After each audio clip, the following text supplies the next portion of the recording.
왜 제가 400만 원이라고 얘기했느냐면 지금 여러분들이 쓰고 있는 생활비에는 뭐가 들어있냐면 교육비나 대출 이자가 들어있습니다. 교육비나 대출 이자는 뭐예요? 나중에는 안 나갈 수도 있는 돈이죠. 근데 그거 빼고 나면 확 줄죠. 와, 뭐 한 200만 원, 250만 원밖에 안 들어가는데 은퇴를 하면 그거보다 1.5배는 들어갑니다. 이게 왜 그러냐면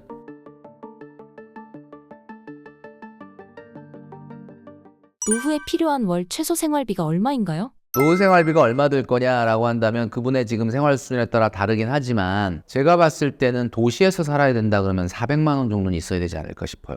왜냐하면 농촌 생활을 한다면 조금 달라질 수 있죠. 농촌 생활은 소일거리가 있기 때문에 시간이 많이 갑니다. 내가 꼭 그걸 통해서 경제활동이나 소득활동을 안 하더라도 뭔가 경작을 하죠. 농사라는 게 이게 저도 지어봤는데 주말 농장가 되면 정말 재미있어요. 그러니까 내가 이걸 먹고 사는 걸로 하는 게 아니라고 한다. 시간을 거기에 많이 쏟고 땀을 흘리고 또 보람도 있고 재미도 있고 이런 거에 시간을 쓰다 보면 문화, 레저, 취미 활동이라는 시간이 줄어들고 여가 생활이 줄어들다 보니까 생활비를 적게 쓸 수 있죠. 자기 먹을 거는 자기 먹거리는 자기가 자급자족할 수도 있고. 그러니까 어떻게 보면 요즘 귀촌을 생각하시는 분들이 많은 이유도 그렇다. 그런데 도시에서 생활한다? 그럼 내용이 달라요. 소득 수준이 아무리 낮아도 왜 제가 400만 원이라고 얘기했느냐면 지금 여러분들이 쓰고 있는 생활비에는 뭐가 들어있냐면 교육비나 대출 이자가 들어있습니다. 교육비나 대출 이자는 뭐예요? 나중에는 안 나갈 수도 있는 돈이죠. 근데 그거 빼고 나면 확 줄죠. 와, 뭐 한 200만 원, 250만 원밖에 안 들어가는데 은퇴를 하면 그거보다 1.5배는 들어갑니다. 이게 왜 그러냐면 교육비하고 대출 이자가 빠진 대신에 내가 농촌에서 농사 짓고 귀촌해가지고 무슨 지금 소일거리 하는 게 없어지잖아. 회사를 월요일부터 금요일까지 가던 사람이 안 가잖아. 그러면 어떻게 돼요? 월요일부터 금요일까지 안 가고 어디 가서 막 내가 생계형 경제활동을 한다면 모르겠는데 나 은퇴야. 나 이제 쉴 거야. 놀 거야. 이제 여가생활 보낼 거야. 그러기 시작하면은 지금 생활비 250만 원을 쓰던 분이라면 그거는 월요일부터 금요일까지 회사를 가고 토요일, 일요일만 여가생활을 하면서 쓴 250만 원이죠. 근데 지금 나는 회사를 안 가잖아. 그럼 어떻게 해야 돼? 이걸 여가생활로 다 꽉 채워야 돼. 넷플릭스만 보면서 월요일부터 금요일까지 보낼 수는 없다. 그러면 누군가를 만나러 가거나 무슨 취미를 하거나 어디를 놀러 가거나 주말에 했던 행동을 일주일 내내 해야 되는 거죠. 그럼 과연 250만 원 갖고 안 된다는 거죠. 자, 그러니까 여기에 문제가 있는 겁니다. 지금 이 영상을 보시는 많은 분들 중에 이미 은퇴가 코앞이다 아니면 은퇴를 했다 하는 분들은 생계형 경제활동으로 뛰어드셔야 됩니다. 안타깝지만 아쉽지만 어쩔 수 없어요. 생계형 경제활동 뛰어드는데 야, 내가 저 돈 받고 저 일을 하냐? 아니, 그래도 해야 돼. 왜? 그 시간 동안에 돈을 버는 게 중요한 게 아니라 그 시간 동안 여가 생활이 줄면서 소비가 억제됩니다. 내가 나가서 한 달에 한 150만 원 번다. 근데 뭐 그렇게 막 하고 싶은 일은 아닌데 뭐 이렇게 움직이면 뭐 벌 수는 있을 것 같아. 하셔야 돼요. 왜냐면 그 150만 원이 300하고 똑같은 효과야. 만약에 내가 그걸 안 하고 여가 생활을 그냥 보내겠다. 아이, 그럴 바엔 내가 예금 꽃감 빼먹듯이 빼먹고 그냥 연금 타는 거 타서 대충 생활하겠다. 이러면 당장은 보내실 수 있죠. 근데 중요한 건 사람이라는 건 미래가 안 보이기 시작하면 굉장히 답답한 거거든요. 곶감 빼먹듯이 내 자산이 조금씩 줄어드는 걸 보면 그것만큼 불안하고 초조한 게 없어요. 그러니까 그 시간에 여러분들이 왕년에 내가 말이야 얼마나 잘 나갔는데 내가 이런 일을 하냐라고 생각하고 그 일을 안 해버리는 것보다는 그 일도 사회 경험이라고 생각하고 생계형 경제활동을 하시면 그게 100만 원, 150만 원 벌더라도 300 버는 효과가 있는 거다. 자, 근데 사실 하기 싫죠. 그죠? 그러니까 그걸 하기 싫으면 이 영상을 보시는 많은 분들 중에 은퇴가 지금 10년 이상 남았다면 준비를 해야 된다. 내가 60세, 65세 이후에 생계형 경제활동을 안 하고 싶으면 생계형 경제활동이라는 게 뭐야? 이 세상에서 제일 힘든 일이에요. 먹고 살려고 돈을 버는 것만큼 힘든 건 없거든요. 뭐 벽돌 쌓는 세 사람한테 물어봤대잖아요. 벽돌 쌓는데 한 사람한테 물어보니까 뭐 합니까? 지금 벽돌을 쌓고 있습니다. 두 번째 사람한테 물어보니까 뭐 합니까? 저는 지금 건물을 짓고 있습니다. 교회 건물을 짓고 있습니다. 또 한 사람한테 물어봤더니 저는 지금 하나님께 예배드릴 그 거룩한 장소를 만들고 있습니다. 이렇게 얘기해요. 그러니까 내가 하기 싫은 일을 하는 사람이 똑같은 일을 해도 제일 힘든 거예요. 여러분이 나중에 세컨 잡을 만들 때 세컨 잡이라는 말이 뭐예요? 세컨 라이프에 여러분들이 하는 잡이 세컨 잡이에요. 그 세컨 잡이 나 이거 돈 벌려고 하는 게 아니라 뭐 돈도 조금 경제활동도 되는데 나는 뭐 이 일이 참 너무 좋고 보람 있고 즐겁고 재밌고 하고 싶어서 하는 거다 라는 일로 채워줘야 되는 거예요. 그렇게 채워지면은 걱정이 없는데 이게 이제 은퇴를 임박해가지고 내년에 이제 은퇴인데 어떡하지? 이러고 준비하니까 어쩔 수 없이 생계형 경제활동을 해야 되는 거예요. 그러니까 아이디어가 나오는 게 뭐야? 대형 면허를 따자. 지게차 면허를 배우자. 공인중개사 시험을 보자. 이게 아이디어라는 게 내 머릿속에서 나오는 게 그냥 요거밖에 없는 거야. 바리스타 자격증을 따자. 이런 걸 한다. 그게 무슨 얘기야? 내가 딱 보니까 그래도 돈을 벌 수 있는 어떤 무슨 라이센스나 무슨 자격이나 요런 게 있는 것 같아. 선을 딱 그어놓고 나를 거기다 맞추는 거죠. 내가 그거에 맞는지 하고 싶은지 좋아하는지도 관계없이. 그게 생계형 경제활동이에요. 그럼 여러분이 대형면을 땄다. 여러분 누가 써줍니까? 안 써줘요. 지게차 할 수 있는 정말 숙련된 기술자들이 넘쳐나요. 나 안 써줍니다. 바리스타자였죠. 내가 카페에서 좀 알바를 해볼까? 바리스타로 일을 해볼까? 제가 나이가 50, 60 넘어서 바리스타 커피 내리고 있으면 오던 손님도 나가. 진짜예요.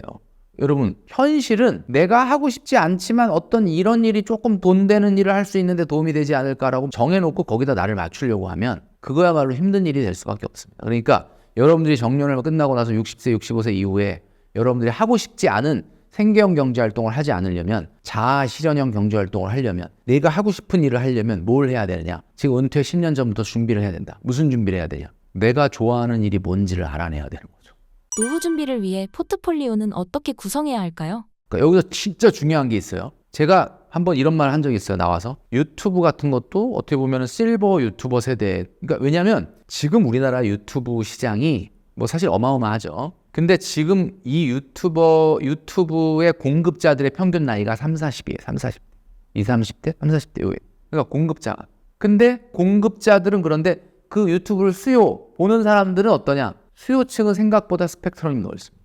여러분 20, 30대만 유튜브 보는 줄 알죠? 아닙니다. 요즘 70대 심지어 80대 분들도 유튜브 봐요. 그러니까 무슨 얘기냐면 이제 요게 한 10년, 20년 지나고 나면 실버 유튜버 수요자들이 시장을 장악을 하게 돼요. 근데 공급자는 아직도 20, 30대, 30, 40대. 못 따라가지 그들의 감성을. 그러니까 제가 지금 무슨 얘기를 하는 거냐. 유튜브를 하라는 게 아니라 유튜브 하라 그러면 또 이 생각을 하죠. 어떻게 어떤 컨텐츠를 해가지고 돈을 막 그러니까 여러분들이 그게 잘못돼. 그게 생계형 경제활동이에요. 그거 유튜브도. 뭐냐면 뭐 A, B, C, D 정해놓고 요 컨텐츠가 괜찮으니까 내가 그 컨텐츠를 해야지. 제가 얘기한 거는 그러면 그것도 또 생계형 경제활동. 그게 아니라 여러분이 잘하고 여러분이 좋아하고 여러분이 행복해하는 일을 찾아야 되는 거예요. 그리고 그걸로 유튜브를 하든 그걸로 무슨 어떻게 보면 소득 성장이 될 수 있는 일을 만들든 해야 된다는 뜻이죠. 지금 여러분들이 보시기에 막연하잖아요. 생각이 내가 좋아하는 일이 뭐지?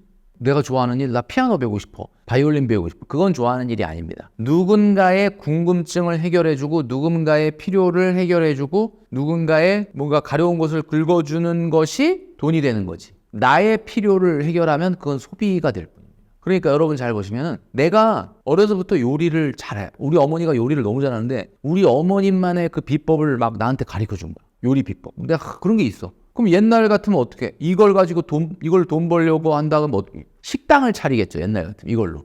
근데 요즘은 그걸 갖고 유튜브를 하는 거예요. 무수히 많은 사람들에게 이 궁금한 점을 가르쳐 주는 거야. 여러분도 잘 보시면 내가 신이 여러분한테 태어나서 야 요거는 진짜 내가 정말 나만 정말 잘하는 거다라는 게 분명히 한 가지는 있을 거예요. 그걸로 유튜브를 해라라고 했더니 유튜브로 해서 어떻게 막 구독자를 몇만 명 늘리고 그 생각을 하시면 안 돼요.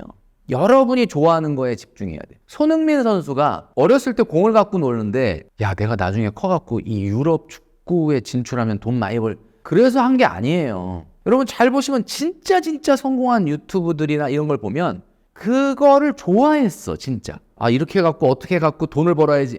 그게 아니에요 진짜로. 그러니까 여러분들이 정말 잘하고 즐거워하고 행복해하는 일을 찾아야 세컨드 라이프가 시작된다. 제가 왜 노후 준비 얘기하는데 자꾸 이 세컨드 잡, 세컨드 라이프, 사회활동 그 다음에 뭐 이 얘기를 왜 하느냐. 좋아하는 일을 하는 사람을 당해낼 수가 없어 이 세상에는. 여러분 혹시 지금 회사를 다니고 계신다면 일요일날 저녁에 내일 또 회사 간다. 너무 좋다. 막 가슴이 설레고 막 그래서 잠 안 온 적 있습니까? 뭐 그런 분도 있겠죠 있기는. 근데 대부분은 내일 또 출근해. 그만큼 생계형 경제활동이라는 거는 어때요? 그거는 힘든 거예요. 그럼 여러분들 알고 있는 그 유명한 CEO들 있죠. 뭐 일론 머스크, 베르나르 아르노 회장, 이런 분들 있잖아요. 뭐 마크 저커버그나 뭐 이런 분들 봐봐. 이런 분들이 내가 어떤 사업을 하면 엄청 재벌처럼 이 회사가 커지겠다라고 해서 시작한 게 아니에요. 잘 보면 직장인들도 똑같은 직장인인 것 같지만 생계형 경제활동이 나 회사 일하는 거 좀 쉽지가 않다 힘들다 이렇게 일하는 사람과 한 사람은 그냥 그 일 자체를 엄청 좋아하는 사람이 있거든. 그 자기가 하는 그 엄청 일을 좋아하는 사람이 그 비즈니스를 키워서 회사를 만드는 거야. 잘 보시면 뭐 우리나라도 있죠. 뭐 어마어마한 그 월급쟁이 신화 박현주 회장이나 서정진 회장이나 뭐 김범수 뭐 이런 분들. 그리고 보면 그 일 자체를 자기가 직장 생활로 생각한 게 아니라 그냥 너무너무 좋아하는 일을 성장시킨 거예요. 그러니까 여러분도 그게 있다. 물론 뭐 그렇게 해갖고 성장을 해서 무슨 뭐 재벌이 되라 그런 얘기가 아니라 충분히 여러분들의 세컨드 라이프에 내가 회사를 눈 딱 뜨고 가고 싶어.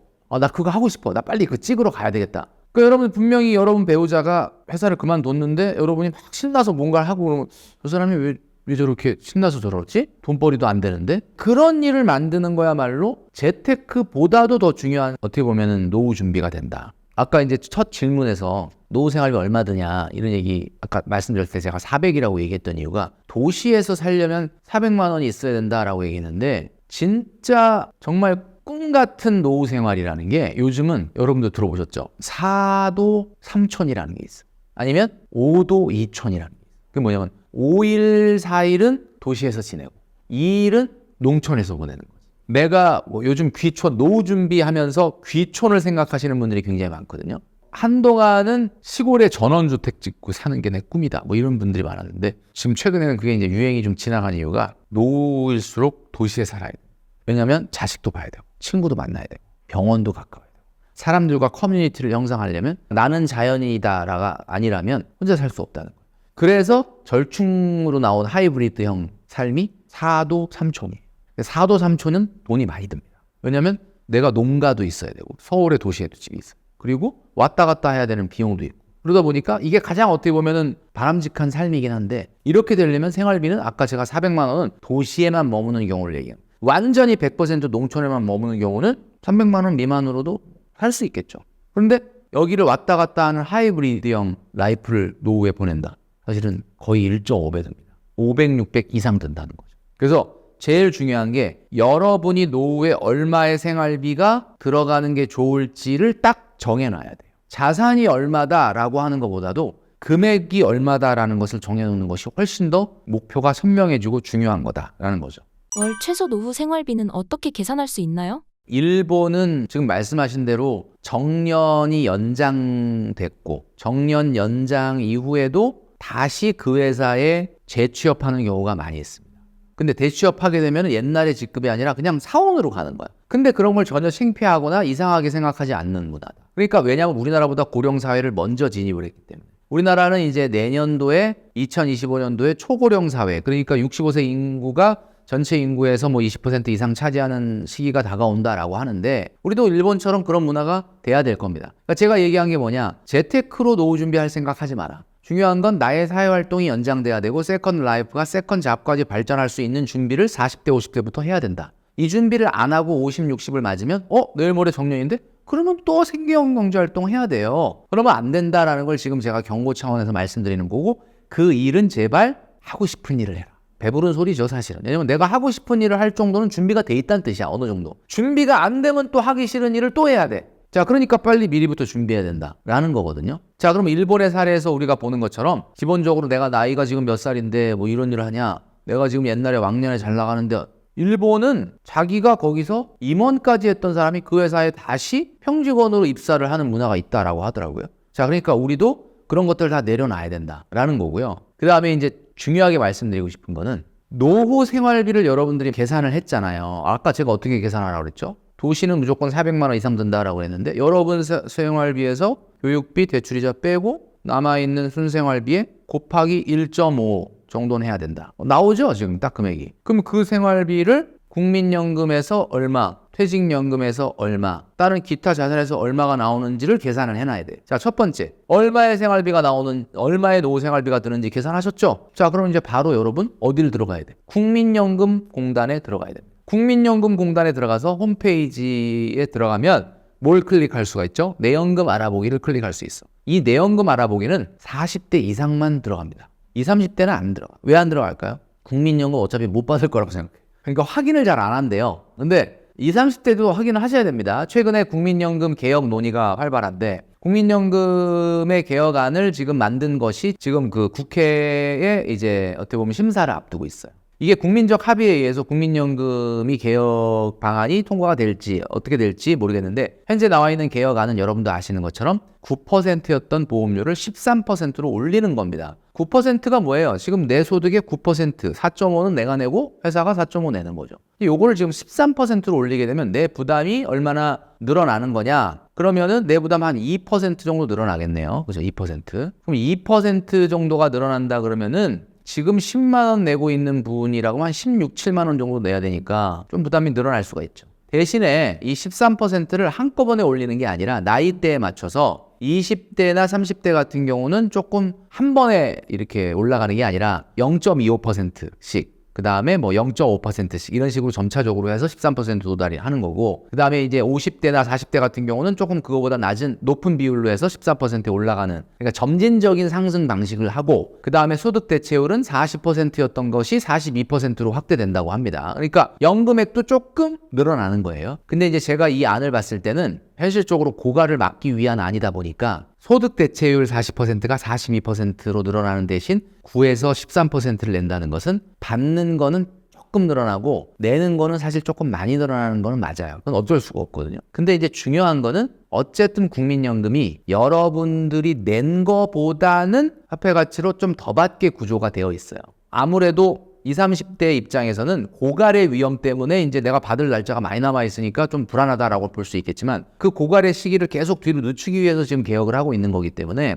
국민연금공단에 들어가서 금액을 클릭하시고 현재 화폐 가치로 내가 얼마를 65세에 받을 수 있는지 그 부분에 대한 걸 확인을 하셔야 돼요. 그래서 내가 지금 필요한 생활비가 400이야. 근데 국민연금에서 95만 원 나온다. 그럼 어때요? 나는 300만 원만 이제 해결하면 되는 거죠. 자, 이렇게 들어가야지 구체적인 계획이 되는 거지 그냥 두루뭉술하게 가면 안 된다. 그 다음에 퇴직연금이 있습니다. 퇴직연금도 어떻게 확인해요? 여러분 퇴직연금이 완전 사외에서 운영하는 데가 있고 사내에서 운영하는 데가 있어요. 그러면 우리 회사는 선택이 가능해서 뭐 DB형이냐 DC형이냐 뭐 이런 것도 있고 아예 그냥 일괄적으로 DB형이다 뭐 이런 데도 있고 뭐가 더 유리하냐 불리하냐를 떠나서 확인을 해봐야 되는 게 근데 이거는 이제 내가 뭐 내일 모레 퇴직이 아니라고 한다 그러면은 DC형 같은 경우는 투자 수익률, DB형 같은 경우도 정확하게 얼마를 받게 될지는 알 수가 없습니다. 왜냐하면 DB형이라는 게 여러분 뭐냐면 확정 기여형이라는 거거든요. 확정 기여형이 뭐냐면 퇴직금이 정해져 있는 거예요.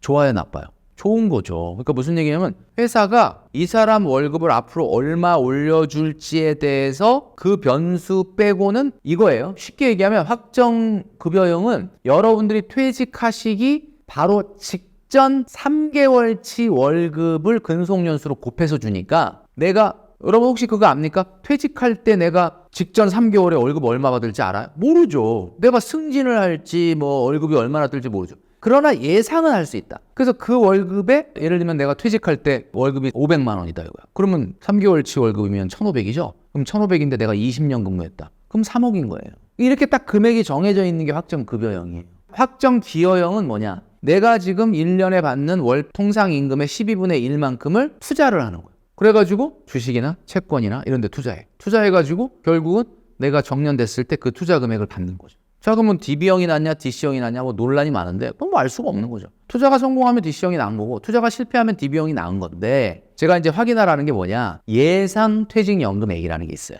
물론 이거 예상입니다. 이거 정확하진 않지. 근데 어쨌든 그걸 봐야 돼. 그랬을 때 그 퇴직연금을 일시금으로 받으면 퇴직소득세를 왕창 무니까 IRP 계좌에다가 받아서 어떻게 내야 돼? 연금으로 받아야 세금이 없진 않지만 연금소득세가 매우 낮죠. 5.5에서 3.3 정도니까 그렇게 낮은 연금을 떼고 받는 겁니다. 자, 그러면 낮은 세금을 떼고 받는 거예요. 그러면 퇴직연금의 예상액이 100만 원이더라. 그러면 국민연금 100만 원, 퇴직연금 100만 원 이렇게 나오는 거예요. 그러면 내가 아까 400만 원 필요하다. 다 이게 현재 화폐 가치입니다. 다 현재 화폐 가치로 보여주거든요. 그러면 400만 원. 그럼 200만 원만 해결하면 되는 거죠. 근데 내가 보니까 200만 원 어떻게 해결할까? 자, 이제 고민인 거예요. 200만 원을 어떻게 해결할 거냐? 내가 생계형 경제활동으로 해결할 거냐?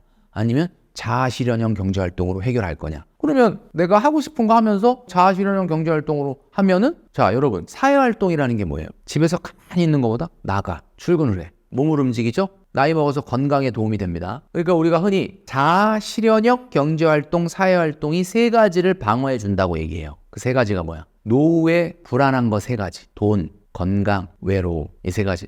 근데 돈, 건강, 외로움. 아이 뭐 내가 뭐 자식이 없어, 배우자가 없어, 내가 왜 외로워? 여러분 60, 70 넘어가면 가족 구성원 안에서도 각자 생활이 분리가 됩니다. 지금은 뭐 배우자하고 늘 뭐 마트도 같이 가시고 뭐 취미 활동도 같이 하시죠. 이 60, 70 넘어가면 다 분리되거든요. 자식하고 따로 살잖아. 뭐 자식이 맨날 와갖고 뭐 엄마 아빠 안 그러거든요. 그러면 뭐냐? 분명히 내 집에 가면 가까운데 자식 살고 배우자 있는데도 외롭습니다. 그러니까 중요한 건 뭐예요? 내가 건강하게 어떤 커뮤니티에 속해서 사회활동을 하고 있으면 돈 해결되죠. 뭐 몸 움직이니까 건강하죠. 외로움 있을 때가 어딨어. 다 동료들이 있고 소속돼 있는 사람이 있으니까 이게 해결이 되는 거죠. 그러니까 이제부터 제가 오늘 말씀드렸던 내가 예상되는 노후 생활비 산정하고 거기서 국민연금, 퇴직연금, 그 다음에 내가 갖고 있는 개인적으로 가입한 개인연금 있잖아요. 개인연금에서 얼마 나오는지 그 회사에다가 문의하면 나옵니다. 물론 그것도 예상액이긴 하지만 남은 금액 어떻게 설계할까? 이걸 내가 하기 싫은 일을 하면서 충당할 건지 아니면 내가 하고 싶은 일을 하면서 이거 선택하시라는 거예요. 그러면 간단하다. 이렇게 월 생활비를 짜서 가계부 쓰듯이 보면서 준비를 해야 되는데 맨날 막연하게 어디다 투자해야 돼. 이러고 자산으로 생각을 하니까 뜬구름 잡는 얘기가 되는 거예요. 그래서 여러분 노후 준비는 실전입니다. 그리고 재테크에서 노후 준비할 생각은 하지 마십시오. 왜냐? 여러분 살고 계신 집 말고 막 노후에 엄청나게 막 돈이 막 나오는 뭐 상가 건물인데 막 월세 1,000 나온다고. 그런 거 있으면 상가가 아무리 월세가 변동성이 있다 하더라도 1,000 나오는데 뭐 안 나와도 400~500은 나올 거 아니에요. 그러면 고민이 안 되지. 지금 우리가 뭐가 고민이냐면 딱 하나 그냥 집 하나 마련해 놨는데 그거 말고는 어떻게 안 되네? 그래서 지금 이게 고민인 거잖아요. 그죠? 그러니까 또 하나가 있을 수 있겠죠? 제가 국민연금 얘기했고 또 뭐 얘기했어요? 퇴직연금 얘기했죠. 그 다음에 세컨잡 사회활동을 통해서 약간의 기타소득 만들려고 그랬죠. 3개 나왔죠. 파이프라인이 3개죠. 그 다음에 또 하나가 개인연금 있죠. 파이프라인 4개죠. 근데 여기 하나 더 들어가야 되는 파이프라인이 있습니다. 이게 뭐냐면 임대소득이에요. 근데 임대소득 그러니까 그거는 뭐 지금 뭐 2주택, 3주택 아니면 무슨 상가 건물 있는 사람 얘기 아니냐? 아니에요. 이게 무슨 얘기냐면 임대주택이 임대용 부동산이 노후에는 제가 파이프라인을 5개 만들려고 그랬죠. 5개가 기본입니다. 5개 만들려고 하는 이유가 뭐냐? 노후에는 노후 생활비가 얼마 나오느냐가 중요한 게 아니고 얼마나 안정되게 나오느냐가 중요한 거예요. 예를 들면 한 1,000만 원 노후 생활비가 나오는데 이게 다 상가에서 나온다. 그러면 그 사람 노후 생활 못 합니다. 누가 보기에는 뭐 1,000만 원 나오면 대단히 부자인데 노후 생활 아니 신경 엄청 쓰요. 그 1,000만 원 월세를 받으려고 가가지고 뭐 고쳐달라 그러면 또 뭐 연결해야 돼. 뭐 부동산에서 연락 오면은 뭐 세입자가 또 나간다 그러는데 또 어떻게 나가면 또 뭐 처리하러 가야 되고 이게 상가는 아파트가 아니기 때문에 공실 위험도 있고 관리 위험도 있고 또 월세의 변동성도 있단 말이야. 상권이 바뀌게 되면 또 월세가 올라갈 수도 있고 떨어질 수도 있고. 이거 신경 쓰다 보면 여러분 임대소득으로 1,000만 원 받는 사람들 부러워하지 마십시오. 그분들 노후 생활을 즐기지 못해. 여가 생활 못해요. 그러니까 제가 얘기하는 파이프라인을 5개 만들라는 게 뭐야? 노후 생활비의 안정성을 증대시켜야 되는 이유가 뭐냐? 그래도 5군데에서 수도꼭지가 있으면은 그래도 좀 안정돼요. 그러니까 임대소득이 되도록이면 상가나 건물에서 받으시기보다는 주택에서 받으시기를 권장드립니다. 주택이라는 건 비싸잖아. 상가 건물보다. 그럼 집에 2주택 있으란 얘기냐? 아니죠. 아까 제가 농촌 귀농하신 분들 지금 여러분 아시겠지만 전국의 지자체에 보면은 귀농 귀촌 프로그램이라는 게 있어요. 그래서 지원을 하는데 어떤 경우는 그 농가를 그냥 무상으로 지원해 주는 경우도 있고요. 심지어는 아주 굉장히 낮은 가격에 임대로 살 수 있는 그런 농가들이 많이 있습니다. 그러니까 그런 어떤 귀촌 귀농 프로그램들을 활용을 하셔도 되고요. 그리고 보면은 아시겠지만 내가 도심에 있는 가치가 높은 주택을 남에게 임대하고 나는 그거보다 훨씬 낮은 가격에 임차를 해서 거주하면 그 차익만큼 내가 1가구 1주택이라도 주택에서 임대소득이 발생할 수 있는 겁니다. 자, 제가 파이프라인을 5개를 만들려고 했죠. 이 5개가 돼야 되는 이유가 뭐냐? 한 곳에서 돈이 왕창 나오는 게 중요한 게 아니라 조금씩 여러 군데의 파이프라인에서 노후 생활비가 나오도록 만드셔야 여러분의 노후가 안정될 수 있다라는 부분을 말씀드리는 거죠. 1억 만들기 골든타임, 1억을 언제까지 모아야 할까요? 사실 제가 저축의 골든타임이 있다라고 얘기했던 이유는 뭐냐면 실질적으로 많은 저축을 소득에 비해서 많은 저축을 할 수 있는 시기가 20, 30대밖에 없기 때문에 그랬어요. 왜냐하면 40대 넘어가서 경제활동 한 15년 지나면 소득은 굉장히 높이 올라가지만 대부분 그런 분들은 결혼을 했고 자녀가 있고 그러니까 소득이 올라간 것보다 써야 될 돈 고정비가 더 빨리 올라가서 저축이 안 돼. 오히려 20, 30대 분들은 나 월급이 적어서 좀 2, 300 갖고는 월급 저축 한 100만 원도 못 할 것 같아요. 뭐 한 4, 500, 500, 600 승진하면 그때 할게요 라고 얘기하는데 아니다. 지금 여러분들이 300 받을 때 그냥 큰맘 먹으면 200 하는 분도 있지만 오히려 400, 500, 600 받는 분들은 200도 못 한다. 이렇게 얘기하려고 말씀드렸던 게 골든타임이에요. 그런데 1억 모으기에 있어서는 골든타임이 따로 있는 건 아니다. 누구나 1억 만들기를 하고 있어야 돼. 이게 무슨 말이냐. 사회초년생한테는 1억 만들기라는 게 너무 좀 커 보이는데 왜 자꾸 1억 모으기를 강조하시느냐. 요즘 여러분들 골프나 테니스에서 많이 이제 비용이 많이 드니까 빠져나와서 러닝하는 분들이 많더라고요. 러닝 크루라는 이야기도 있고. 러닝을 하는 사람이 첫 번째로 목표로 하는 게 5km 달리기라고 하더라고요. 왜냐하면 이제 5km 달리기라는 게 또 쉬운 게 아닌 게 쉬지 않고 5km를 뛰어낸다는 게 그렇게 아주 쉽진 않다. 근데 이제 이거를 막 몇 달을 했는데도 안 되는 분들이 많다는 거예요. 그래서 5km 뛰고 싶은데 어떻게 하면 5km 뛸 수 있냐? 전문가한테 물어보자. 그래서 마라토너나 장거리 운동 선수들, 이런 러너들, 전문 러너들한테 물어봤대요. 5km 달리기가 너무 하고 싶은데 안 되는데 이거 어떡하냐? 그랬더니 그분들이 하는 처방이 뭐냐면 5km 처음에 아마 넘기가 어려울 거다. 5km 성공하려면 10km를 뛰어라. 이렇게 얘기를 했다는 거예요. 그게 무슨 말이냐? 그랬더니 5km 달리기를 하겠다라고 뛰면은 5km를 못 뛰는 이유가 우리가 머릿속에서 5km 뛰어야지. 그리고 딱 뛰면 세팅이 5km로 세팅이 된대요. 뭐 호르몬이나 이런 것들이 딱 5km 뛰어야지. 근데 내가 연습이 안 돼 있고 단련이 안 돼 있으니까 한 2km, 3km 가다가 그냥 멈추는 거거든요. 근데 10km를 뛰어보자. 그리고 10km를 뛰겠다라고 딱 하면 머릿속에 10km로 세팅이 되는 거예요. 그러니까 이제 10km? 이거 할 수 있을까? 온 몸이 바짝 긴장하는. 그러고 딱 뛰면은 못해도 잘하면 또 5km 뛰게 된다. 이게 무슨 말이냐? 이게 1억은 너무 큰 돈이니까 그냥 하여튼 1,000만 원부터 모아보고 이렇게 제가 주문을 하면 그 사람 영원히 1억 못 모읍니다. 이게 무슨 얘기냐면 1억 모으기를 제가 주문하는 이유는 1억 모으기를 하려다가 한 5, 6천 모은 사람이 있겠지. 그 5, 6천을 깨 부셔 먹기는 어려워요. 근데 1,000만 원 모아야지. 그러고 1,000만 원을 딱 모았어. 내가 이 1,000만 원 모으느라 너무 힘들었어. 1,000만 원 바로 부셔 먹습니다. 그러니까 이거 1,000만 원으로 뭐 하냐? 뭐 바꾸겠지 뭐 사든지. 이게 그래서 왜 1억이냐라고 얘기한다면 감히 언감생심 건드리지 못할 정도의 강한 목표를 자 여러분 벼룩이라고 아세요? 벼룩 튀잖아. 자기 몸에 수천 배를 점프하는 곤충이야. 벼룩을 이 병에다가 딱 가두고 딱 보면 계속 뜁니다. 더 나가고 싶어. 계속 나가. 하루 정도 두면은 점점 점프 거리가 낮아지면서 나중에 꺼내잖아요. 벼룩이 자기 몸에 수천 배를 뛰던 벼룩인데 못 뛰어. 왜 그러냐? 자기 한계가 생긴 거지. 그러니까 여러분 병 얘기가 나오니까 또 그 생각이 나네. 병 뚜껑 안 열릴 때 여러분 어떡합니까? 꿀이나 잼 같은 거 안 열리잖아. 힘센 사람한테 열어줘. 안 열려. 그러면 어떤 경우는 막 뭐 뜨거운 물에 담궜다 찬물에 담궜다 안 열려. 이게 열리려면 천이라고 하는 힘이 한 번에 주어져야 열리는 거야. 근데 지금 왜 안 열리냐? 300, 500을 10번 가하면 3천의 힘이 주어지는 건데 안 열려. 그러니까 중요한 거는 병뚜껑이 열리려면 1000이라고 하는 힘이 한 번 필요한 거지 300씩 10번 3000의 힘이 필요한 게 아니에요. 1억 만들기라는 게 뭐냐? 왜 1억 만들기는 1억 모으기라는 거를 해본 사람은 제가 이번 책 제목이 뭐예요? 딱 1억만 모읍시다요. 딱 1억만 모읍시다. 그럼 딱 1억만 모으면 뭐 끝나는 거예요? 끝나요. 제가 단연코 말씀드리는데 딱 1억만 모으면 모든 게 다 해결된다. 어떻게 해결이 되냐? 1억이라는 돈이 10억도 아니고 100억도 아닌데 어떻게 해결되냐? 무슨 얘기냐면 돈은 1억밖에 없지만 1억 모으기를 성공해내는 과정 중에 본인이 성장을 하는 거야. 여러분 잘 보시면요. 부자들 중에 진짜 저 사람은 진짜 자기를 저렇게 성장을 시키고 성공을 시키고 진짜 아이디어도 좋고 대단하네. 그래서 부자가 됐구나. 딱 가보면 재테크도 잘했네. 이거지. 재테크를 잘해서 부자가 된 게 아니야. 부자를 만나보면 이것도 잘했네지? 그것 때문에 부자가 된 게 아니야. 딱 1억만 모읍시다라는 거는 이 영상을 보시는 많은 분들 중에 나 1억 있는데?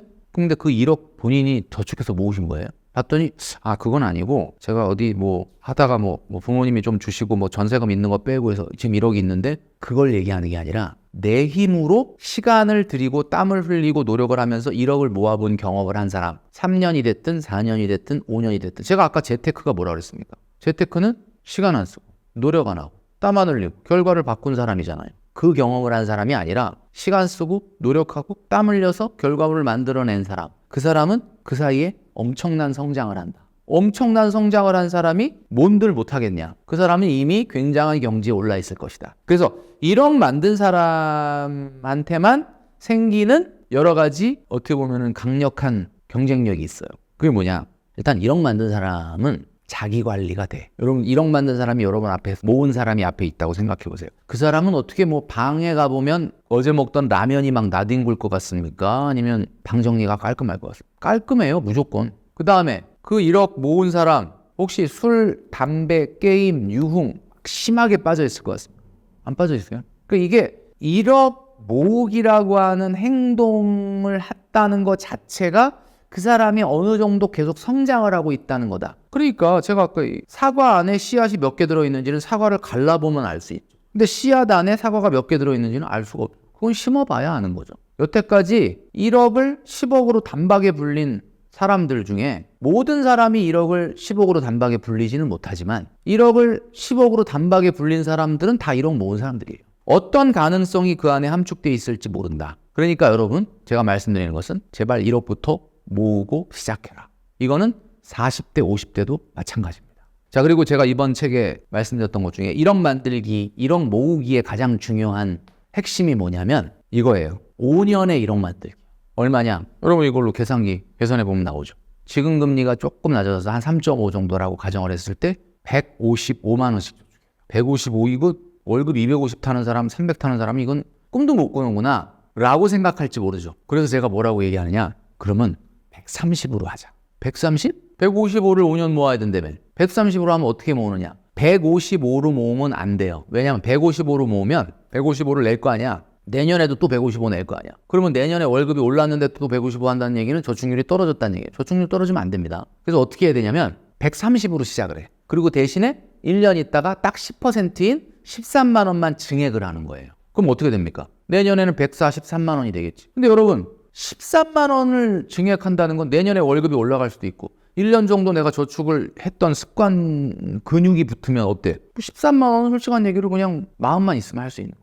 그렇게 해서 13만 원 4번만 증액을 하면 5년 후에 정확히 1억이 됩니다. 자, 그러니까 155만 원으로 시작하는 것보다는 130만 원으로 시작하고 13만 원 증액을 해보자. 자, 이렇게 또 얘기하면 많은 분들이 이런 얘기하죠. 아휴, 그거는 그래도 월급 한 300이라도 타는 사람이나 얘기이지 왜냐면 250도 안 돼요 지금. 뭐 어떡하냐. 그러면 아주 뭐 포기할 핑계거리가 딱 있는 거지. 하고 싶었는데 월급이 적어서 이거는 회사 월급 조금 줘서 안 되는 거다. 여러분 그렇다면 여러분이 250만 원이라면 5년에 1억을 만들지 말고 7년에 1억을 만들어 보세요. 7년에 1억? 아니 지금 7년에 1억이면 7년 후에 1억 타면 지금 그 1억이 지금 1억이 아니잖아요. 이렇게 얘기하죠. 지금 최근에 인플레이션이 좀 높았었지만 그 시기를 빼고 나머지 그 시기를 포함해서 한 10년 정도 평균을 보면 인플레이션이 2%거든요. 그러면은 7년 후에 1억을 모으면 돼. 지금 화폐 가치로 7년 후에 1억은 얼마냐? 1억에다가 얼마를 곱해야 돼요? 1 플러스 0.02의 7제곱을 하면 됩니다. 그럼 얼마가 나오냐면 금액이 1억 1,500 정도. 1억 1,500을 7년 후에 모아야 지금 1억하고 똑같아. 그럼 그런 월급 250만 원인 분은 7년 동안 1억 1,500만 원 모으면 되잖아요. 그러니까 제가 말씀드리는 방법대로 해보세요. 250만 원밖에 못 버니까 너무 급여가 작다. 그러니까 100만 원 이상은 저축을 못한다. 좋아요. 그러면 95만 원으로 하는 겁니다. 95만 원으로 시작을 해요. 95만 원 시작해도 1억 모으게 되는 거예요. 95만 원 시작하고 내년에 딱 10만 원만 증액을. 10만 원은 마음만 있으면 할 수 있죠. 그 다음에도 딱 10만 원만 증액한. 이런 식으로 7년을 딱 가면 얼마가 나오냐면 1억 2,101만 원이 나옵니다. 1억 2,101만 원. 그러면 1억 2,101만 원이 지금 화폐 가치로 얼마냐? 1억 500이에요. 그럼 1억 모으라고 그랬는데 왜 1억 500을 모았느냐? 500만 원은 유럽 여행 가야죠. 7년 동안 고생한 나를 위해서 유럽 여행을 선물로 이거 안 모으고 유럽 여행 가면 안 되고. 그런데 계산기로 계산을 해봤는데 막 복잡하지만 계산을 막 했더니 조금 1억 2천 안 되는 것 같은데 자 제가 95만 원을 저축하라고 한 그 95만 원 안에 청년 도약계좌 70만 원이 들어있는 거예요. 그러니까 95만 원 저축을 하는데 청년 도약계좌 70만 원 플러스 정기적금 25만 원 이런 식으로 해서 저축을 해나가면 1억 2,101만 원이 나오고 그게 현재 화폐 가치로 한 1억 500 정도 되니까 1억은 재투자하시고 500만 원은 유럽 여행 가셔라. 자 그러면 250만 원인 사람도 1억 모으기 오늘부터 시작할 수 있다라는 이야기죠. 이런 모으기에서 사람들이 흔히 하는 실수는 무엇인가요? 그러니까 이제 우리가 저축 그러면 착각하는 게 개인연금, IRP, 청약저축, 저축보험 뭐 이런 것들 이거 다 저축 아니냐 생각하는데 여러분 우리가 저축을 하는 목적은 뭐냐면요 3년에서 5년 안에 여러분들이 어떤 그 자본을 가장 확실한 투자처에 밀어넣기 위해서 하는 거예요. 그러니까 결국 3년이나 5년 이내에 내가 실탄으로 사용할 수 있는 현금이 아니다. 그러면 저축이 아닌 거죠. 개인연금, IRP, 저축보험 이런 어떤 상품들 이런 것들은 지금의 내가 아니라 한 20년 후에 나한테 보내는 거예요. 물론 그것도 안 쓰는 비소비이긴 맞아요. 그렇지만 제가 얘기하는 저축은 아닙니다. 자칫 저축을 하면서 과도하게 단기와 장기 투자를 분산해서 하다 보면 1억 만들기라는 건 할 수가 없어요. 1억 모으기가 안 돼. 일단 그 부분에 대한 착각을 좀 하시고 좀 안 하시는 게 좋겠다. 그 다음에 두 번째는 많은 분들이 월급을 타면 저축을 소극적으로 해. 소극적으로 하고 그 다음에 소비도 좀 아껴야 된다고 생각해서 소극적으로 돈이 약간 남아. 그러면 그것도 저축이라고 생각을 해요. 왜냐하면 언제 돈이 쓸 일이 생길지 모르니까 나는 파킹 통장에 넣어놓고 CMA에 넣어놓고 월급 통장에 그냥 보관을 합니다. 근데 그런 돈들은 지금 내가 강제로 은행으로 장소를 옮기지 않으면 언젠간 내가 쓰게 된다. 그러니까 대단한 착각이라는 게 뭐냐면 잉여 소득이 저축이 될 거라는 착각. 그건 착각이다. 그러니까 한마디로 잉여 소득은 강제로 저축을 하지 않으면 그것은 저축이 안 된다. 여러분들 꼭 기억하셔야 되는 것은 강제 저축을 해야 되고 선저축을 해야 된다. 그리고 아까 얘기했던 증액 저축을 해야 된다. 요거를 꼭 기억을 하셔야 된다는 거죠. 딱 1억만 모읍시다 라는 책을 발간하셨는데 어떤 분들이 읽으시면 좋을까요? 재테크에 대한 불안감과 공포감이 있는 분들, 나만 뒤처지는 게 아닌가, 나는 미국 주식 하나도 안 하고 있는데 어떡하나 라고 하는 고민이 있는 분들, 그런 분들한테 권해드리고 싶어요. 가장 확실한 방법은 내가 시간을 들여서 땀을 흘리고 노력을 해서 하나하나 쌓아가는 자본, 그 자본을 만드는 경험을 하는 사람이 진정으로 돈을 모아갈 수 있고 불려갈 수 있는 사람이지, 너무 과도한 위험자산에 돈을 투입하고 내가 1,000만 원, 1,500만 원, 2,000만 원 투자한 게 지금 2030들의 평균인데 새벽 3시에 일어나서 미국 주식 보고 일어난 김에 유럽 축구도 좀 보고요. 그리고 피곤한 몸으로 출근을 해서 또 미워도 다시 한번 국장 또 본다고 코스피 시장 또 보고, 이렇게 이 모바일을 하루에 손에서 떼지 못하는 여러분, 이 1,000만 원, 1,500만 원, 2,000만 원 정도의 투자 금액이 새벽 3시에 일어나서 피곤하게 회사에서 내가 성장을 해야 되고 회사에서 인정을 받아야 되고 회사에서 나한테 주어진 임무를 잘 해야 되는데 정말 너는 일을 잘하는구나 라는 이야기를 듣는 걸 목표로 하지 않고 그냥 오늘도 잘 넘어갔다 라는 걸 목표로 일을 한다면 절대로 내 일이 성장하지 않는데 내가 산 주식이 성장을 해서 부자가 된다? 이 세상에 그런 일은 없습니다. 여러분이 성장을 해야 된다. 자, 그래서 누구에게 권해드리고 싶냐? 저는 주변에서 재테크 얘기를 듣고 마음의 불안감과 공포감과 나만 뒤처지는 게 아닌가라는 공포감이 있는 분 꼭 읽어보시기 바랍니다. 그러면 여러분들의 공포가 다 헛된 것이었다라는 것을 깨닫게 될 거다라는 말씀을 드립니다.